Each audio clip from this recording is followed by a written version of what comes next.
우리가 지난 금요 기도회 때 믿음을 통해서 얻으려고만 하는 이 방향성에 브레이크를 걸었습니다. 우리가 가진 믿음이라고 하는 것은 세상보다 더 좋은 것을 또 더 높은 자리에 올라가는 것, 이런 것들을 얻는 것에만 우리의 믿음을 사용하는 것은 아니기 때문에 그렇습니다. 오히려 히브리서 11장에 보면 믿음 때문에 소유를 잃는 사람들이 있었습니다. 우리는 믿음 때문에 소유를 더 얻기를 원하지만, 그러나 믿음 때문에 소유를 잃어버리는 사람들이 있었고, 믿음 때문에 우리는 사람들에게 존경받기를 원하지만, 그러나 믿음 때문에 수모를 당하고 어떤 모욕감, 수치심, 심지어는 목숨까지 잃어버리는 사람들을 우리가 보았는데, 우리가 정말 소유해야 하는 것은 하나님께서 이루실 약속에 대한 믿음이지, 그 믿음을 가지고 세상보다 세상을 더 얻으려고 하는 것은 옳지 않다. 죄악된 인간의 본성은 늘 자기 배를 채우려고 합니다. 빌립보서 3장 말씀에 십자가의 원수된 자들은 그들이 섬기는 신을 가리켜서 배라고 했습니다. 배. 그들의 신은 배요. 그들이 우상을 섬김으로 자기 배를 불리기 위해서 우상을 섬기는 겁니다. 그러니까 우상은 배지요, 배. 왜 자신들이 우상을 믿느냐? 그 우상을 통해서 자기 배를 불리려고 하니까. 이건 죄악된 본성을 가진 그런 죄인들의 모습인데, 우리가 하나님을 믿는다고 하면서 지나치게 우리는 믿음이라는 것이 복과 연결을 해서 이 땅에서 더 많이 얻고 우리의 배를 채우는 쪽으로, 우상을 섬기는 사람들과 동일한 그런 신앙의 모습을 우리는 가지고 있습니다. 균형을 맞춰야 되죠. 가난하게만 살아야 하는 것도 힘들게만 살아야 하는 것도 아닌데, 어떤 자리에 있든지 우리는 그 자리에서 하나님 주신 약속을 바라보는 믿음 속에 살아야 합니다. 그 믿음을 잃어버리게 되면 그것은 우리의 정체성을 잃어버리게 되는 겁니다. 성경은 우리의 신앙이 함께 믿음을 걷는, 믿음의 길을 걸어가는 성도들을 같이 세워가야 하는 모습이 되어야 한다, 이렇게 말씀합니다. 자, 여러분 잠깐 본문을 꽂으시고 고린도전서 8장을 한번 가보십시다. 여러분도 잘 아시는 말씀인데, 고린도전서 8장 9절부터 읽어보십시다.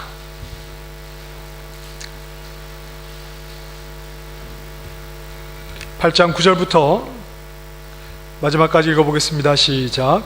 그런즉 너희의 자유가 믿음이 약한 자들에게 걸려 넘어지게 하는 것이 되지 않도록 조심하라. 지식 있는 내가 우상의 집에 앉아 먹는 것을 누구든지 보면 그 믿음이 약한 자들의 양심이 담력을 얻어 우상의 재물을 먹게 되지 않겠느냐. 그러면 내 지식으로 그 믿음이 약한 자가 멸망하나니 그는 그리스도께서 위하여 죽으신 형제라. 이같이 너희가 형제에게 죄를 지어 그 약한 양심을 상하게 하는 것이 곧 그리스도에게 죄를 짓는 것이니라. 그러므로 만일 음식이 내 형제를 실족하게 한다면 나는 영원히 고기를 먹지 아니하여 내 형제를 실족하지 않게 하리라. 우리는 신앙의 이름으로 서로를 용납하고 서로를 끌어안고 서로를 함께 세워가야 합니다. 신앙 안에서 보이는 나의 행동, 나의 말, 또 나의 소유, 나의 지식, 이런 것들이 믿음의 동역자를 힘 빠지게 만들거나 그에게 소외감을 느끼게 해주거나 어떤 모멸과 수치를 느끼게 하지 않도록 우리는 조심해야 합니다. 내가 행복하게 사는 것, 내가 잘 먹고 잘 사는 모습을 보고 어떤 성도가 시험에 든다면 우리는 절제해야 합니다. 나는 행복하게 사는데 누가 그러한 나의 모습을 보고 시험에 든다면 우리는 좀 절제할 수 있어야 합니다. 나의 행동이 다른 지체를 세우는 결과를 낳아야지 내가 의도하지 않은 행동이라도 지체들을 어렵게 해서는 안 됩니다. 성숙함입니다. 내가 뭘 잘못했는데 이렇게 나를 살피기 전에 혹 나의 모습이 좀 지나쳐서 누군가에게 그것이 오히려 믿음 생활을 하는데 어려움을 주게 된다면 나를 절제하는 게 옳습니다. 이게 성숙함입니다. 나보다 나 때문에 영향받는 누군가를 생각할 수 있는 마음. 그래서 우리는 함께 그들을 세워가는 것이 중요합니다. 나와 또 다른 형제는 함께 하나님의 말씀을 따라 살아가고 있습니다.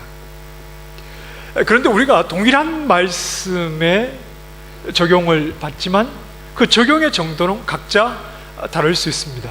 자, 오늘 정신을 바짝 차리고 잘 들으셔야 됩니다. 동일한 말씀을 대하지만 그 말씀의 적용은 각자 다를 수 있습니다. 자, 우상 숭배하지 말라는 말씀이 믿음이 좋은 형제에게는 우상은 아무것도 아니다, 우상은 이건 사람이 만든 거니까 이건 엉터리다, 실제로 없는 것이다, 그렇게 생각을 해서 우상에게 바쳐진 음식을 다시 시장에서 팔 때 그것을 사다 먹어도 아무런 문제가 되지 않습니다. 믿음이 좋은 형제는 그렇습니다. 그런데 믿음이 약한 형제가 있습니다. 믿음이 약한 형제가 우상 숭배를 금하는 동일한 말씀을 적용할 때는 다를 수 있습니다. 믿음이 약한 형제는 지금 예수님을 믿기 전까지 그는 이 고린도라든지 이런 이방 문화 속에서 우상의 신전에 바쳐진 재물을, 그 고기를 사서 먹는 자는 우상의 영향력 아래에 살아간다 하는 것이 그들의 생각이었습니다. 그렇기 때문에 아직 믿음이 온전하지 못한 자는 우상의 재물을 파는 시장에 가면 안 됩니다. 그곳에서 음식을, 고기를 사서 먹으면 여전히 자기도 그 우상의 영향력 아래에 들 수 있다는 생각을 가지고 있기 때문에 나에게는 그 말씀이 우상은 없으니까 아무것도 아니다고 해서 음식을 막 먹어도 그 모습이 동일한 말씀 아래에서 다르게 적용되는 형제에게 어떤 믿음의 해를 줄 수 있다는 생각을 한다면 나는 금해야 하는 겁니다. 절제해야 하는 거죠. 동일한 말씀 아래에서 살아가는 형제들이지만 적용되는 정도는 다를 수 있습니다. 믿음이 성숙할수록 믿음이 성숙하지 못한 그러한 성도들의 입장을 살펴주고 말씀 안에서 잘 서갈 수 있도록 돕는 것이 옳습니다. 그것이 자기 신앙에도 유익할 뿐 아니라 그 형제 신앙에도 유익합니다. 자, 다른 예를 한번 들어보십시다. 믿음 안에서 절제하며 사십시다. 스스로 있는 것을 족한 줄로 여기고 좀 절제하며 자족하고 지나치게 세상의 것을 많이 소유하려고 하지 맙시다. 자, 이 말씀을 함께 들은 후에 1밀리언 되는 집에 살고 있던 한 성도가 집을 팔았습니다. 아, 내가 말씀을 보니 지나치게 부자가 되려고 했다거나 또는 지나치게 세상의 것을 시선을 빼앗기다 보니 저 하나님이 주신 이 세상보다 더 좋은 소유를 향한 그 하나님의 약속을 바라보는 믿음이 나에게 약해졌구나. 그래서 믿음의 결단을 해서 1밀리언 집을 팔고 50만 불 되는 집으로 이사를 갔습니다. 자, 이 성도가 여전히 동일한 말씀을 들었지만 여전히 큰 집에서 살고 있는 성도를 찾아가서 그 성도를 정죄해도 됩니까? 나는 하늘 본향을 바라보면서 집도 줄이고 차도 작은 차 타고 그렇게 정말 하나님의 약속을 바라보며 살아가는데 너는 왜 여전히 큰 집에서 큰 차 타고 그렇게 잘 먹고 잘 사느냐? 나와 똑같이 행동하지 않는, 동일한 말씀을 듣고 나와 똑같이 행동하지 않는 성도를 향해서 비방할 수 있습니까? 안 됩니까? 예, 그럴 수는 없죠. 내가 큰 집을 팔았다고 해서 나만 말씀을 따르고 나만 말씀을 바르게 적용하는 것은 아닙니다. 여전히 큰 집에 사는 성도라도 동일한 말씀을 듣고 나와 다르게 그 말씀을 적용하며 살아갈 수 있습니다. 어떤 사람에게는 1밀리언이 사치일 수 있지만 어떤 사람에게는 1밀리언이 사치가 아닐 수도 있습니다. 똑같은 말씀을 드려도 그 적용은 달라질 수 있습니다. 하나님의 말씀에 다른 사람보다 더 민감하게 반응하는 것은 굉장히 귀한 겁니다. 하나님의 말씀을 듣고 그 말씀에 더 민감하게 반응하고 말씀에 순종하려고 하는 것은 매우 귀한 겁니다. 그러나 문제는 나에게 적용된 그 행동을 들고 나올 때가 문제가 되는 겁니다.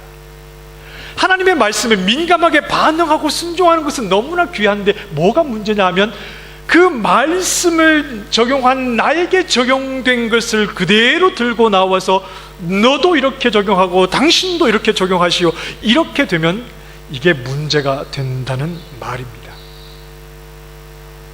이건 냉정하게 생각해 보면 말씀을 그 사람들에게 적용하는 것이 아니라 나의 행동을 적용하는 겁니다. 그 행동을 통해서 가진 나의 생각을 그들에게 적용시키려고 강요하는 것이지 말씀을 그들에게 강요하는 것이 아닐 수 있습니다. 자, 무슨 말을 하려고 하는 것이냐? 적용은 말씀에서 나옵니다. 그렇죠? 잘 들으십시오.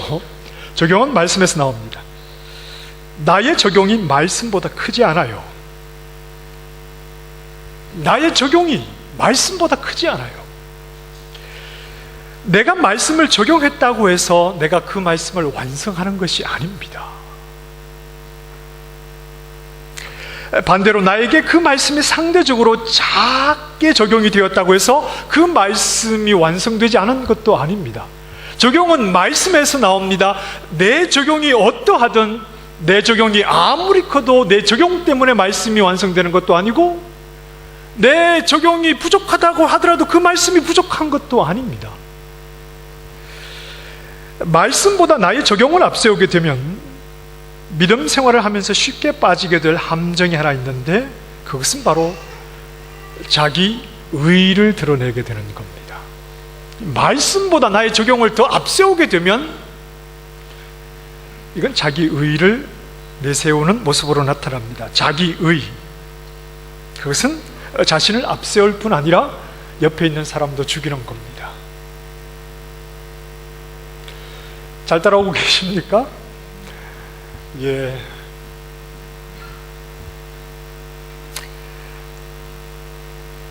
자기 의는 잎사귀만 무성한 무화과 나무죠. 겉으로는 대단해 보입니다. 말씀을 듣고 신속하고 크게 적용을 하니까 굉장히 겉으로는 대단해 보입니다. 그리고 기대할 것이 많아 보입니다. 아주 훌륭한 믿음 생활을 하는 것 같고 영적 우등생이 된 것 같습니다. 그러나 그 마지막은 아무것도 아닙니다. 자, 여러분, 말씀에 민감하고 신속하게 적용하는 모습은 너무나 귀해요. 이건 정말 우리 모두에게 필요한 겁니다. 그런데 내가 그렇게 하니까 나의 적용을 누군가에게 앞세우고 시작하고 그것이 말씀보다 더 크게 드러나게 되면 그때부터는 나의 의의, 자기 의의를 드러내게 되는 것이고 이건 결과적으로 남는 것이 아무것도 없습니다. 그래서 자기 의의는 외식과 쉽게 연결이 되죠. 외식은 열매 없는 무화과 나무입니다. 잎사귀만 무성한 나무요, 주님께서 저주하여 말라버린 것 같이 아무런 소망이 없는 그러한 모습입니다. 외식이라는 함정 가까이 있는 것이 뭐냐 하면 바로 이 금욕주의입니다. 금욕주의. 금욕주의는 자칫 잘못하면 외식에 빠질 가능성이 큽니다. 예수님께서 금식하는 자들에게 금욕적으로 밥을 먹지 않고 하나님 앞에 기도하는 자들에게 뭐라고 말씀하셨습니까? 야, 금식하는 티 좀 내지 말아라. 예수님 이렇게 말씀하시죠. 아니, 그렇게 말씀하신 것이 아니라 의미가 그렇다는 겁니다. 금식할 때에 너희는 외식하는 자들과 같이 슬픈 기색을 보이지 말라. 머리에 기름을 바르고 얼굴을 씻어서 겉으로 전혀 금식하는 표시가 나지 않게 오직 은밀한 중에 계신 아버지께만 기도하라. 금욕적인 믿음 생활은 우리에게 참 주는 유익이 많습니다. 죄를 자꾸 짓거든 밥을 굶으십시오. 그러면 죄질 생각도 줄어듭니다. 사실입니다. 자꾸 막 틈만 나면 죄질 생각이 들거든. 한 하루 굶어보십시오. 그러면 죄질 생각도 사라져요. 좀 금욕적으로, 우리는 죄악된 본성이 있기 때문에 금욕적으로 믿음 생활하는 것은 우리에게 유익을 줄 때가 많습니다. 믿음 안에서 절제하는 것은 귀한 겁니다. 말씀 안에 자신을 묶어두려고 하는 그런 겸손함입니다. 그러나 금욕으로 말씀을 보이지 못하고 말씀을 벗어나 나의 행동, 그것에 주목할 가능성이 크다는 말입니다. 그때부터 금식이라든지 금욕적인 행위는 말씀과 상관없는 나의 의를 드러내는 수단이 되고 마는 겁니다. 말씀에 근거하지 않은 금욕은 항상 문제입니다. 금욕은 굉장히 강합니다. 나 기도원에 올라가서 일주일 동안 기도했어. 이것과 나 기도원에 올라가서 일주일 동안 금식하며 기도했어. 어떤 게 더 강합니까? 금식하며 기도했다는 게 굉장히 강해 보이지 않습니까? 그런데 밥 먹고 나 일주일 동안 밥 많이 먹고 힘내서 기도했어. 이게 기도의 능력이 더 나타날 수도 있겠지만 이 금욕적인 것은 굉장히 강해 보입니다. 자, 오늘 본문 3절 말씀에 보면 교회 안에 믿음이 있다고 하는 사람들 가운데 또 말씀을 잘 안다고 하는 사람들 가운데 교회의 성도들에게 이런 말을 합니다. 혼인을 하지 말아라. 혼인을 금하지요. 금욕적인 것이죠. 나는 혼인을 하지 않았다는 겁니다. 혼인을 한 사람보다 이들의 말이 훨씬 더 강력하게 다가올 수 있습니다.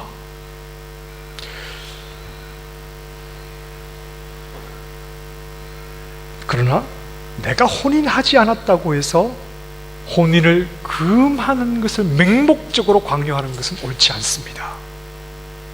내가 혼인을 하지 않았다고 해서 어떤 신앙적인 이유에서든 어떤 이유에서든 내가 혼인을 하지 않았다고 해서 누군가에게 혼인하지 말라고 강요하는 것은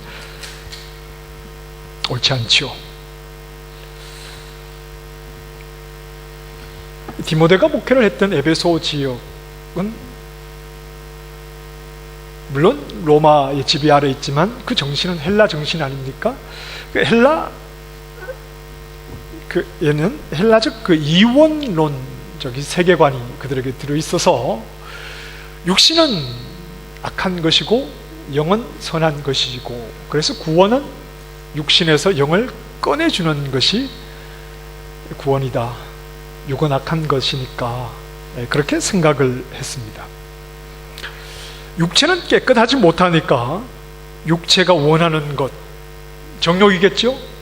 그것을 하지 않음으로 육체를 괴롭히는 것이, 육체의 정욕을 따라 살지 않고 그것을 육체를 괴롭히는 것이 오히려 영적으로 더 고귀한 그런 어떤 정신세계에 이를 수 있다, 이런 생각을 가지고 있었습니다.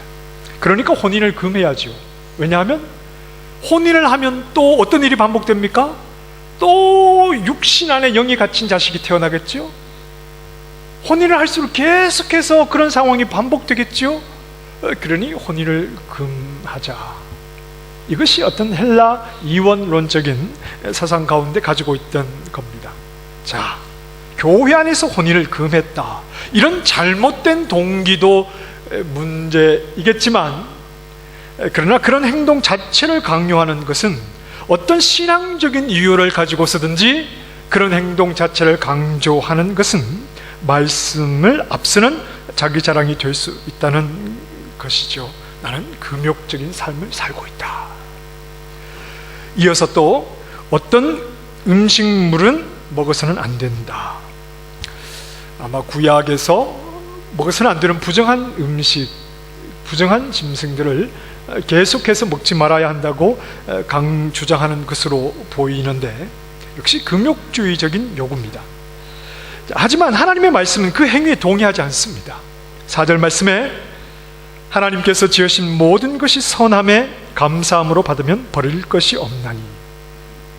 바울은 어떤 이유에서든지, 어떤 신앙적인 이유에서든지, 어떤 이유에서든지 자기의 어떤 금욕적인 모습을 가지고 좀 더 교회에 강하게 무언가를 요구하는데, 그러나 그들이 나름대로 어떤 신앙적인 이유에서든 그 말씀을 자신들에게 강력하게 적용하는 것까지는 좋겠지만, 그것을 교회 안에서 누군가에게 자꾸 강요할 때 그들이 얼마나 말씀을 자기에게 적용해서 남들이 하지 않는 어려운 삶을 살아가고 있는가, 그것에 주목하는 것이 아니라 말씀이 뭐라고 하느냐에 모든 것이 결정되어야 한다는 겁니다.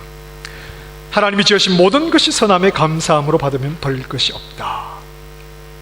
말씀과 어긋난 지나친 적용, 말씀을 앞서는 적용, 이것은 아무것도 아닙니다. 이런 자들을 가리켜서 바울이 뭐라고 말합니까? 2절에 외식하는 자들, 말씀에 앞서 자기의 지나친 적용을 사람들에게 강요하고 드러내면서 결국 그것을 통해서 드러나는 것은 외식이다. 이 외식하는 자들이 어떤 소망도 남아있지 않습니다. 외식은 말씀 아래에 자신들을 감추지 못하고 자신들의 행동과 생각이 말씀을 앞서 다른 사람을 강요하는 겁니다. 이건 자기도 죽고 그 사람도 죽이는 겁니다. 지체를 세워주는 그들에게 유익을 주지 못합니다. 5절 말씀에 보면 하나님의 말씀과 기도로 거룩하여짐이라. 하나님의 말씀이 선하다고 선언하신 것 앞에 나의 행동, 나의 어떤 금욕적인 행동도 말씀이 정한 그것을 바꾸지는 못합니다. 바꾸려고 해서도 안 되고, 우리의 모든 적용은 말씀 아래에 나를 감추는 것일 뿐입니다. 결혼을 하지 말아야 한다, 음식을 구별해서 먹어야 한다, 그런 금욕적인 행위가 말씀을 앞서지 못합니다. 말씀은 어떤 금욕적인 행위 여부와 관계없이 믿음으로 하나님 앞에 나오는 죄인들이라면 그들을 선하다고 선언하십니다. 내가 금욕적인 삶을 살고 있어서가 아닙니다. 우리의 행위가 우리의 운명을 결정짓는 것이 아닙니다. 말씀이 선하다고 선언하셨기에 모든 음식이 선한 것처럼, 마찬가지로 거기에 사람의 어떤 행위가 아무런 도움이 되지 않는 것처럼 말씀이 그리스도의 십자가를 의지하는 죄인을 거룩하다 선언하셨기에 우리는 거룩한 자가 되는 겁니다. 그 말씀을 어떻게 받고 말씀을 어떻게 적용하는가, 그 정도는 다 다를 수 있지만 나의 행위가 말씀을 앞서지는 않습니다. 그리고 나의 행위가 옆에 있는 지체에게 말씀에 앞서 지나친 것을 강요하는 것도 옳지 않습니다. 우리 신앙의 우선적인 것은 이미 선포된 말씀입니다.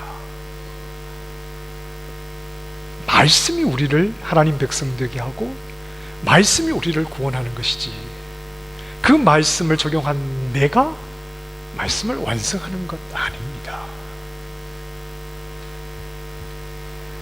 그 말씀, 이미 선포된 말씀을 나의 행위가 가리지 않도록 해야 합니다. 지나친 나의 적용을 지나치게 드러내는 것, 그러한 것으로 나의 의를 드러내는 그런 함정에 빠져서는 안 됩니다. 이미 선포된 말씀, 그것에 우리의 모든 것이 다 있습니다. 내가 말씀을 어떻게 살 것인가, 말씀을 어떻게 살고 있는가, 이것보다 더 중요한 것은 말씀이 무엇을 전하고 있는가, 말씀이 완성된 무엇을 우리에게 선언하고 있는가? 완성된 그것을 받아들이고 순종하는 것이 적용의 진정한 의미이지, 내가 그 말씀을 가지고 내가 이렇게 하니 너도 이렇게 하시오 하며 자기를 드러내는 것을 더 앞세우는 것은 바람직하지 않다 하는 겁니다. 무엇을 하는 나가 아니라 말씀을 바르게 드러낼 수 있기를 바랍니다. 선포된 말씀, 완벽한 그 말씀을 드러내는 데 항상 우리 자신을 감추고 항상 말씀이 우리 앞에 서 있을 수 있도록 그렇게 말씀을 쫓아가는 믿음의 종들이 되시기를 바랍니다. 기도하겠습니다. 하나님,